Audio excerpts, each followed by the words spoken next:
വീടിൻ്റെ മുൻവശത്ത് ചെടിച്ചട്ടിയിലും കണ്ടെയ്നറിലും കായ്ച്ചു കിടക്കുന്ന വിവിധ തരത്തിലുള്ള പഴച്ചെടികൾ കൗതുകമുണർത്തുന്നതാണ്. ഇത് സപ്പോട്ട അല്ലെങ്കിൽ ചിക്കു, എല്ലാവരും ഇഷ്ടപ്പെടുന്ന ഒരു പഴമാണ്. കണ്ടെയ്നറിൽ നന്നായി വളർത്തിയെടുക്കാം. ധാരാളം ഫ്രൂട്ട്സ് ഇതിൽ നിന്നും കിട്ടും.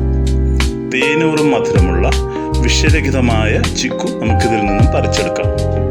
കുറച്ച് സ്ഥലമുള്ളവർക്കും വിവിധ ഇനം പഴച്ചെടികൾ വളർത്താൻ ആഗ്രഹിക്കുന്നവർക്കും ഏറെ ഗുണകരമാണ് കണ്ടെയ്നർ ഗാർഡനിങ്.